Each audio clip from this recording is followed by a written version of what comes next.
అనుసరించినట్లు అనేకుల్ని త్రిప్పుదురు. వారంట ఆకాశములో జ్యోతుల వలె, నక్షత్రాల వలె వెలుగుతారంట. హల్లెలూయా. మరి రక్షణ పొందిన వాళ్ళు చేతులెత్తండి. హల్లెలూయా. ఈరోజు మనది ఒక డ్యూటీ ఉంది. ఏంటి ఆ డ్యూటీ? అనేకుల్ని నీతి మార్గంలోకి నడిపించాలి, అనేకులను మంచి మార్గంలోకి నడిపించాలి. మనము అలాగా మంచి మార్గంలోకి వచ్చాం, దేవుని మార్గంలోకి వచ్చాం. నీతిగా బ్రతికే మార్గము యేసయ్య మార్గం అని ఎలాంటి పాపిష్టి వారైనా, ఎలాంటి ఇబ్బందుల్లో ఉన్నా, ఎలాంటి పాడైపోయినా యేసయ్య వారి జీవితాలను మార్చగలడు. ఇదిగో మేమే సాక్షులం. స్తోత్రం. కాబట్టి యేసయ్య దగ్గరికి వస్తే, యేసయ్య మార్గంలోకి వస్తే వారి జీవితాలు మారిపోతాయని ఎవరైతే యేసయ్యలోకి నడిపిస్తారో వారు నిజమైన స్టార్లు. స్తోత్రం. గట్టిగా హల్లెలూయా. ఒక కుర్రాడు ఇంజనీరింగ్ చదువుతున్నప్పుడు అందరూ ఇష్టానుసారంగా బతుకుతూ ఉంటే ఈ అబ్బాయి మాత్రం జాగ్రత్తగా బతికేవాడంట. అప్పుడు ఒక అన్యుడు అక్కడుండి, అయ్యా ఏంది కట్టేసుకున్నట్టుగా ఉంటున్నా, మేము చూసినట్టు చూడటలేదు, మేము మాట్లాడినట్టు మాట్లాడతలేదు, మేము బ్రతికినట్టు నువ్వు బ్రతకట్లేదు, ఎందుకని అంటే నేను యేసు ప్రభువుని నమ్ముకున్నాను అన్నాడంట. స్తోత్రం చెప్పండి. మరి ఇది నల్ల పుస్తకం కదా, ఇప్పుడు ఎక్కిరెత్తున్నారు కదా ఆ నల్ల పుస్తకం అని.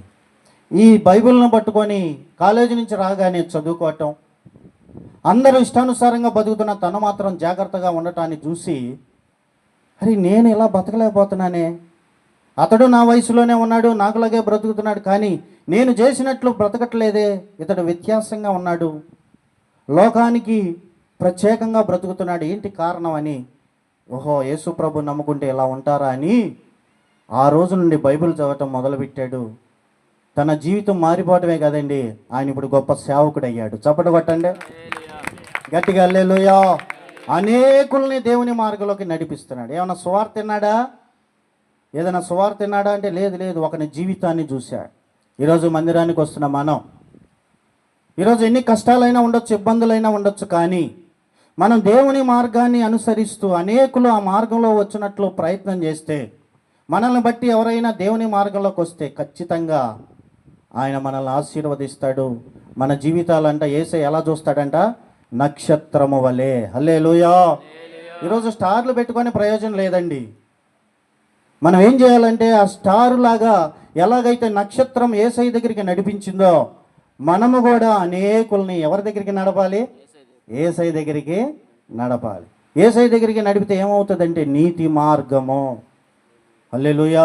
ఎవరైతే ఆ నీతి మార్గంలో ఉంటారో వారి జీవితము ఒక దినాన పరలోక రాజ్యములో వారు ఉంటారు. అలా కాకుండా ఈ లోకంలో యేసు ప్రభుని అంగీకరించకుండా వారి ఇష్టానుసారంగా బ్రతుకుతూ ఉంటే ఏమైపోతారంటే వారు పాడవటమే కాదు, వారి మీద ఆధారపడ్డ అనేకుల్ని పాడు చేసేవారిగా తయారవుతారు. స్తోత్రం. కాబట్టి ఇప్పుడు ఎలా ఉండాలి నాయన? మనం స్టార్ లాగా ఉండాలి. ఎలా ఉండాలి చెప్పండి అండి? స్టార్ లాగా. హల్లెలూయా. మా పిల్లలు కూడా డాడీ అందరూ స్టార్ పెడతారు, మన ఇంటి పైన కూడా స్టార్ పెడతా అంటే వద్దురా, మీరే స్టార్లు. స్తోత్రం. అంటే సూపర్ స్టార్ మెగాస్టార్ అని కాదు, మీరు సేవకులు, దేవుని బిడ్డలు. అనేకుల్ని పెట్టుకుంటే తప్పు లేదులే, కానీ మనం కూడా పెట్టాం కదా, ఇక్కడ పెట్టాం చర్చి దగ్గర. కనుక ఈరోజు దాని ఉద్దేశం ఏంటంటే అనేకుల్ని దేవుని వైపు త్రిప్పాలి. హల్లెలూయా. సరే, ఇక అయిపోయింది. యేసు ప్రభు ఈ లోకంలో రావడానికి ఒక వ్యక్తిని వాడుకున్నాడు, చాలామందిని వాడుకున్నాడులేండి, ఇక సమయం లేదు కనుక. ఒక వ్యక్తి, ఆమె ఎవరంటే మరియమ్మ. చెప్పండి, ఎవరండి? మరియమ్మ. యేసేపుకు ప్రదానం చేయబడింది. ఆమె ప్రార్థన చేస్తూ ఉండగా దూత ప్రత్యక్షమై గాబ్రియేలు చెప్పాడు, అమ్మా దయాప్రాప్తురాలా, నీకు శుభము కలుగునిగాక అన్నాడు. మనందరికీ తెలుసు, లూకాసు వార్త 1వ అధ్యాయంలో ఉంటుంది.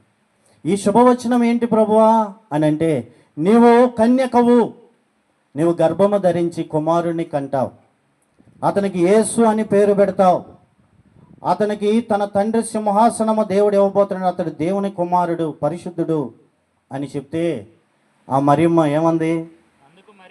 అందుకు మరియా, అయ్యా నేను పురుషుని ఎరగని దాన్ని కదా, ఇది ఎలాగూ జరుగును అన్నప్పుడు, పరిశుద్ధాత్ముడు నీ మీదకి వస్తాడు, కమ్ముకుంటాడు, అప్పుడు నువ్వు గర్భవతి అవుతావు అన్నప్పుడు ఆమె ఏమందో తెలుసండి, ఆ 31 వచ్చినమా అక్కడ ఏముందంటే, ప్రభువు మాట చొప్పున 1వ అధ్యాయం లూకాసు వార్త 34లో ఇప్పుడు చదివాడు. 38 చదివితే, అందుకు మరియా, ఇదిగో ప్రభు దాసురాలను, నీ మాట చొప్పున నాకు జరుగునుగాక. నేను స్తోత్రం చెప్పండి అమ్మ. అయిపోయింది, స్తోత్రం.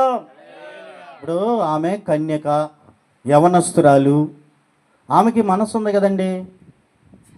ఇప్పుడు దేవుడు ఆమెతో మాట్లాడుతున్నాడు, ఆమెను ఏర్పరచుకొని ఒక దూతను పంపించాడు. ఏమని? దయాప్రాప్తురాలా అన్నాడు. అమ్మయ్య, ఏదైనా వరం ఇస్తాడేమో, ఏ విషయంలో అయినా ఆశీర్వాదం వచ్చిద్దేమో, అందరిలో గొప్పగా దీవిస్తాడేమో, దేవుడు తన దూతనే పంపాడంటే నా జీవితం మారుమోగబోతుందేమో అని అనుకుంటూ ఉన్న సమయంలో, అమ్మ నీకు శుభము, దేవుడు నిన్ను ఏర్పరచుకున్నాడు. దేనికి? పరిశుద్ధాత్ముడు నీ మీదకి వస్తాడు, నువ్వు గర్భవతి అవుతావు. అదేంది? నేను పురుషుని ఎరగని దాన్ని కదా, ఇంకా పెళ్ళి కాలేదు కదా, పెళ్ళికి ఇంకా దగ్గరలో ఉంది. మరి ఇప్పుడేంటి అంటే, ఇది దేవుని ప్రణాళిక. ఏమంటావు అంటే, అక్కడ ఏమంది 38వ వచనంలో, అందుకు మరియా, ఇదిగో ప్రభు దాసురాలను, నీ మాట చొప్పున నాకు జరుగునుగాక. నేను స్తోత్రం చెప్పండి ఒక్కసారి. నేను ప్రభు దాసురాలను. ఏమండి, ఇప్పుడు ఒక మాట చెప్తున్నా. ఇందాక చెప్పింది, దేవుడు ఒక వ్యక్తిని ఆశీర్వదించగలవాడు, దేవుడు మోడైపోయిన జీవితాలను చిగురింప చేయగలవాడు. అదే చెట్టుకి స్టార్ గురించి చెప్పా. కానీ కొంతమందిని దేవుడు నమ్ముతాడు, నమ్మి బాధ్యత ఇస్తాడు. కొంతమందిని వీరు ఎన్ని ఇబ్బందులైనా, ఎన్ని కష్టాలైనా, ఎంత పోరాటమైనా, నా ప్రేమను ఎరిగిన వారు, నన్ను ఎరిగిన వారు గనుక నన్ను విడిచిపెట్టిపోరు. ఎన్ని కష్టాలైనా పడతారు, ఎంత అవమానమైనా పడతారు, ఎన్ని విధాలుగా నష్టాలైనా పడతారు, కానీ నాకు దాసులుగా బ్రతుకుతారు, నన్ను యజమానిగా బ్రతుకుతారు. నేను ఏది చెప్తే అది చేయడానికి తమ్ము తాము అప్పగించుకున్న వ్యక్తులు అని కొంతమందిని నమ్మి వారి జీవితాల మీద దేవుడే ఆధారపడతాడు. వారిలో ఒక వ్యక్తి మరియమ్మ తల్లి. ఆమె ముసలాం కాదండి, అంతా అయిపోయింది, సర్లే ఇక కానీ, ఇక దేవుని చిత్తమయ్యా, నీ చిత్తమయ్యా, ఇంక చేసేదేముందయ్యా అంటాకి యవనస్తురాలు. యేసు ప్రభు పుట్టే దినాల్లో లోకమంతా విచ్చలవిడిగా బ్రతుకుతున్నారు. దేవుని బిడ్డలే పేరుగే కానీ లోకంలో దేవుని భక్తి మర్యాద లేకుండా పోయింది. అలాంటి పరిస్థితుల్లో యవన కాలంలో దేవుని కొరకు రోషంగా బతికిన వ్యక్తులు వాళ్ళు. పవిత్రంగా బతకాలి, యథార్థంగా బతకాలి, దేవుని దృష్టికి ఇష్టడుగా బ్రతకాలి, ఇష్టరాలుగా బ్రతకాలని బతికారు. అలాంటి సమయంలో దేవుడు చెప్పాడమ్మా, మరి ఏమంటావు? పురుషుని లేకుండా నువ్వు గర్భవతి అవుతావు, కుమారుని కంటావు అంటే ఏమండి, నీ దాసురాలుగా అవునుగాక అని అంటావా? ఏమన్నా? దానివల్ల ఎంతో సమస్య ఉంది. పెళ్ళి కాకుండా గర్భవతి అయితే ఆ రోజుల్లో రాళ్లతో కొట్టి చంపాలి. స్తోత్రం చెప్పండి ఒకసారి. వెనకనున్న వాళ్ళు స్తోత్రం. ఏదో తప్పు చేసింది, ఆ తప్పు వల్ల ఇలాగ ఫలం వచ్చిందని రాళ్ళు తీసుకొని కొట్టి చంపుతారు. మరణానికి తెగబడింది దేవుని చిత్తం చేయడానికి. ఇప్పుడు దేవుని ఉద్దేశం చేస్తే నన్ను అందరూ నిందిస్తారు, అవమానంగా మాట్లాడతారు. అది కాదండి, దేవుని దూత వచ్చింది నాకు ఈ మాట చెప్పిందంటే ఎవడు నమ్ముతాడండి? ఏంది కథలు చెప్తున్నావా అంటారు కదా. ఎవరేమన్నా అనుకోండి, నా మనస్సాక్షికి తెలుసు, నేను దేవునికి ఇష్టంగా బతకడానికి నన్ను నేను అప్పగించుకున్నా. నిందపడడానికి అవమానం పెడతారు, అవమాన పాలు చేస్తారు, అయినా కానీ ప్రభు చిత్తం జరుగునుగాక. స్తోత్రం. గట్టిగా హల్లెలూయా. ఈరోజు ప్రియులారా, మన జీవితంలో కూడా దేవుడు మాట్లాడతాడు ఇప్పుడు. అదేంటి తెలుసా? చాలామంది బాప్తిజం పొందండి, ప్రభు రాకడ వస్తుంది, రక్షణ పొందండి అంటే అబ్బో ఇప్పుడిప్పుడే యవన కాలంలో ఉన్నాగా. స్తోత్రం. గట్టిగా హల్లెలూయా. నిద్రపోతున్నాళ్ళు చెప్పండి స్తోత్రం. అది హల్లెలూయా. ఏమండి, యవన కాలంలో ఉన్న మళ్ళీ ఎట్టయిపోతామో, యవన ఆశలు ఉంటాయి, కోరికలు ఉంటాయి, మళ్ళీ ఎట్ట ఉంటుందో. అలా కాకుండా కొంతమంది ఉంటారండి, ఇక ప్రభు చిత్తమే నా జీవితంలో జరుగునుగాక. స్తోత్రం. వాటి వల్ల బ్రతికితే ఉపయోగం ఏంటి? నేను రక్షణ పొంది దేవుని సాక్షిగా ఉండాలి. స్తోత్రం. ఒకసారి మా పౌలు చెప్పాడు, ఓ పాస్టర్ గారు ఒక ముసలాం వచ్చిందంట. అయ్యా నేను బాప్తీసం పొందుతానయ్యా అందంట. ఈయనకి కోపు లోపల ఆపుకోలేక, ఏమ్మా ఇప్పుడు దాకా ఇష్టానుసారంగా ఉన్నావు, ఇప్పుడేం కదలలేకపోతున్నావు, ఇప్పుడు మారు మనసు పొందుతాను అంటున్నావు, సరే పొందుతావులే కానీ నీ వల్ల ఉపయోగం ఏంది దేవుడికి అన్నాడంట. స్తోత్రం. దేవునికి ఉపయోగం అంటే దేవుడు చేర్చుకుంటాడులేండి, కానీ పాస్టర్ గారు అట్ట అన్నాడంట.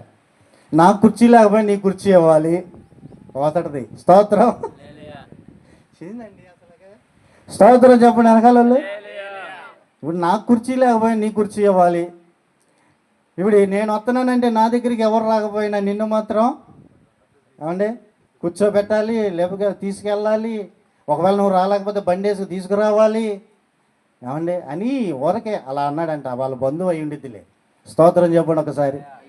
ఏమండి ఏదో అయిపోయినా కాదు, అయిపోయినా పర్లేదు, దేవుడు తీసుకుంటాడు. మోషేని 80 సంవత్సరాల్లో ఎన్నుకున్నాడు. హల్లెలూయా. అయితే ఈరోజు చెప్పేది ఏంటంటే యవన కాలంలో దేవుని కాడి మోయిట నరునికి మేలు. యవన కాలంలో దేవుని కాడి కిందకు రావాలి. మరియా ఇప్పుడు ఏదైనా ఘనత వచ్చిద్దా? కాదు, అవమానం. రెండోది నిందొచ్చిద్ది, అయినా పర్లేదు, ఎవరేమన్నా అనుకొని నేను ప్రభు కొరకు బ్రతకాలి. స్తోత్రం.